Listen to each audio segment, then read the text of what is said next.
자, 오늘의 이야기는 아기 사슴 이야기라는 동화예요. 이거 세계 명작 동화인데, 마조리 롤랑스? 처음 보는 작가인데, 제가 아는 아기 사슴 이야기는 밤비밖에 없습니다. 이게 밤비의 원작이려나요? 한번 들어가 볼게요.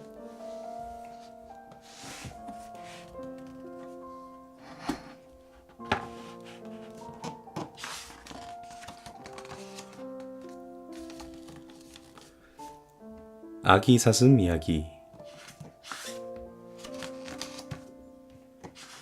자, 사냥꾼 아빠가 나오는 거 보니까 들어가 보겠습니다. 주위가 온통 커다란 소나무로 둘러싸인 곳이 있었어요. 사람들은 그곳을 소나무 섬이라 불렀답니다.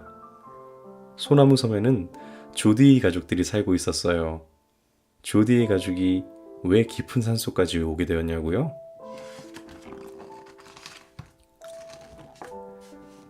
조디의 아버지 맥스터 씨는 조용하고 평화롭게 살고 싶어 했어요. 사람들이 서로 다투고 미워하는 세상이 싫었기 때문이에요. 그래서 조디의 가족은 깊은 산속에 들어와 땅을 일구며 살게 되었죠. 아버지는 옥수수와 콩을 심고 암소와 오리도 길렀어요. 가끔은 사냥을 나가기도 했죠. 그럴 때면 항상 사냥개 줄리오와 리프가 앞서 달려왔답니다.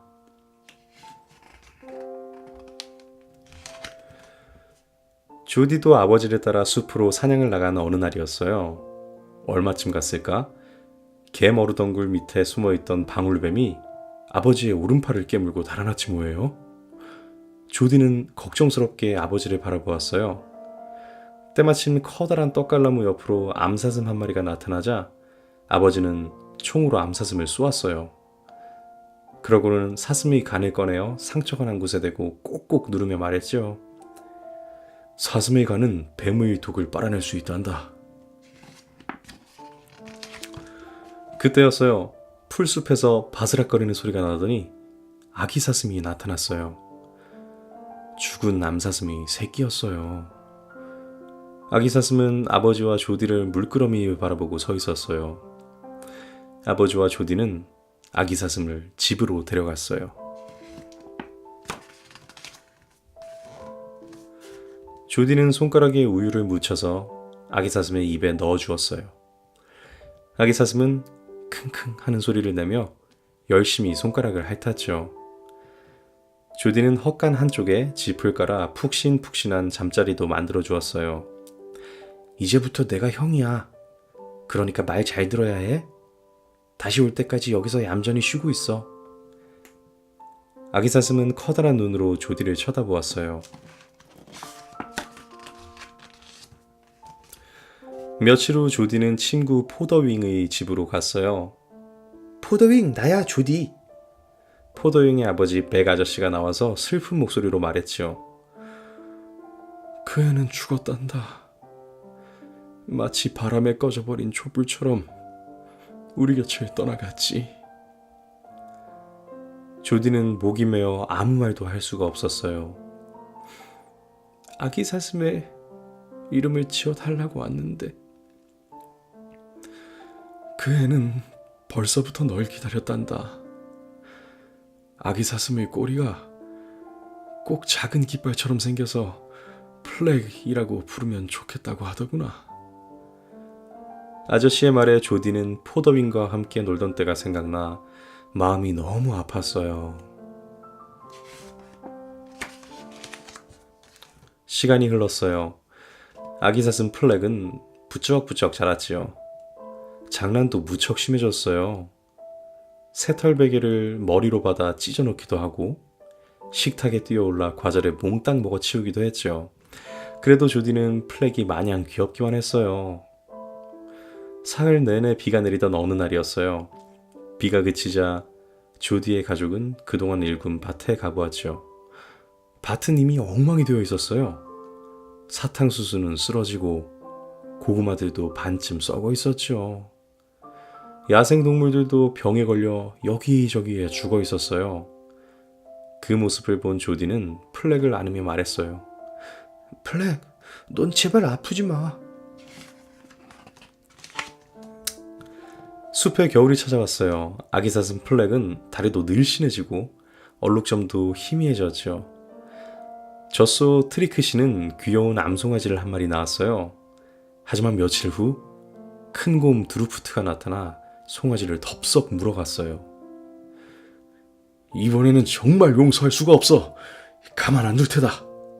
화가 난 아버지는 조디와 함께 드루프트의 발자국을 따라 산으로 올라갔어요. 그리고 마침내 은빛 골짜기에서 드루프트를 발견했죠. 아버지는 총으로 드루프트를 쏘았어요. 곰은 펄쩍 뛰어올랐다가 쿵 하고 쓰러졌어요.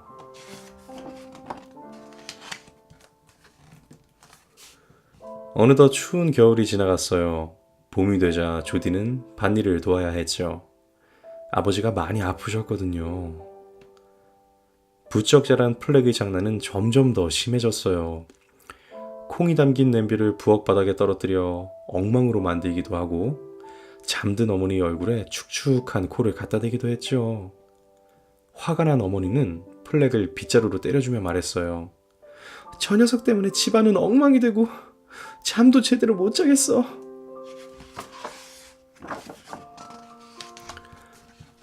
시간이 지나도 아버지의 병은 얼른 낫지 않았어요.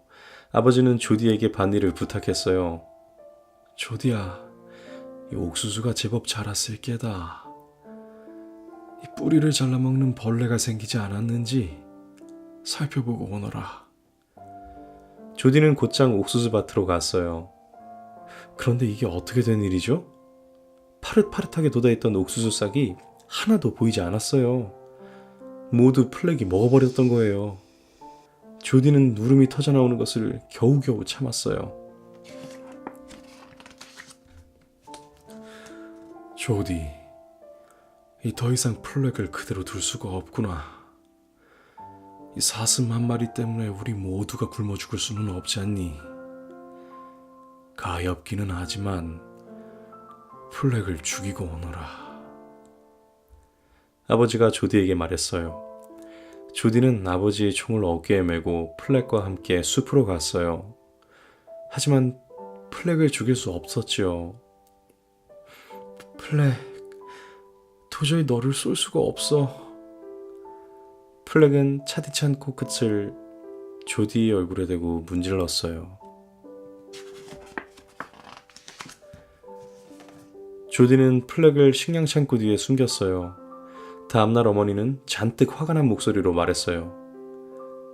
플렉이 오늘 아침에 옥수수 싹을 다 먹어버렸어. 이렇게 곡식을 망치면 우리 식구는 굶어 죽고 말 거야. 화가 난 어머니는 총을 들고 밖으로 나가 플렉의 다리를 쐈어요. 플렉은 비틀거리며 숲으로 달아났죠. 엄마 아빠 모두 미워요. 어떻게 플렉을 죽일 수 있죠? 조디, 네가 쏘거라. 그렇게 하는 게 플렉의 고통을 덜어주는 거란다. 아버지가 조디에게 말했어요. 조디는 플렉을 찾아 숲으로 갔어요. 플렉은 고통스러운 듯 쓰러져 있었어요. 플렉! 플렉은 눈물을 흘리며 조디를 바라보았어요. 조디는 고통스러워하는 플렉의 모습을 더 이상 보고만 있을 수가 없었죠. 미안해. 용서해다오. 조디는 플렉을 향해 방아쇠를 당겼어요. 그날 조디는 깊은 밤이 되어서야 집으로 돌아왔어요. 슬퍼하는 조디를 바라보던 아버지의 눈에서도 눈물이 흘렀죠. 조디, 그렇게 하지 않았다면 우리 모두가 굶어 죽고 말았을 거야. 플렉은 하늘나라에서 행복할 거야.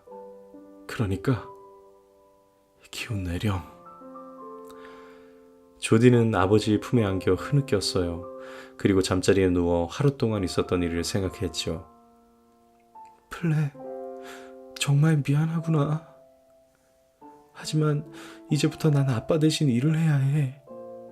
내일 아침에는 우유도 짜고 장작도 날라야 하지. 플렉, 하늘나라에서 편히 지내렴. 이야기가 이렇게 끝나버렸어요. 그냥 끝났네요. 야, 이거 되게 특이한 이야기네요. 동화인데, 그것도 동물이 나오는데, 아기 동물이 나오는데, 새드 엔딩이에요. 새드 엔딩인 동화는 처음 보네요. 물론 뭐 악인들의 입장에서는 모두가 새드 엔딩이겠지만, 근데 어찌 보면 여기에는 선과 악이 불분명하죠. 정말 냉정하고 솔직한 이야기 같은데 우리 삶이 그렇잖아요. 선과 악이 불분명한 삶을 사니까. 자, 이게 동화로 아이들에게 적절할지는 잘 모르겠네요. 사실 별똥이에게도 언젠가는 얘기를 해줘야겠죠. 여건이 충분치 않을 때 불가피하게 선택해야만 하는 아픈 부분들. 그렇지만 그 선택을 안 하면은 더 큰 슬픔들이 다가오고 있으니까, 게다가 그게 당사자와는 관련 없이 모두의, 아니면 좀 단체의 입장에서 봤을 때, 그래서 개인이 손해를 봐야 되는, 좀 감내해야 되는 그런 선택들이 많을 텐데, 어른이 되기 전에 이렇게 미리 한번 들려주는 일이 생기겠네요. 이런 동안을 들려주다 보면. 자, 참 마음이 무거운데, 저는 어렸을 때 실제로 이 비슷한 일을 겪었습니다. 여건이 충분치 않아서 강아지를 보내야 했어요. 그리고 얼마 후에 들었죠. 그 보내진 곳에서 우리 강아지 까만 치와와였는데 믹스였어요. 근데 거기서 임신을 했고 새끼가 너무 커서 낳다가 죽었다 했나요? 그렇게 세상을 떠났대요. 그 얘기를 전해 듣는데 참 엄마가 참 미워졌던 그런 일이었어요. 가슴 아픈 일들을 저도 좀 간직하고 있는데, 그래서 저희 별똥이가 태어나면 아이에게 동물들과 친하게 지내게 해주고 그런 걸 포기하지 않게 해줘야겠다라는 마음을 계속 갖고 있었거든요. 참 한켠이 먹먹해지는 그런 동화였습니다. 하지만 현실이긴 하죠.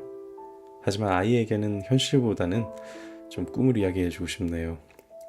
자, 25번째 동화 아기 사슴 이야기였습니다.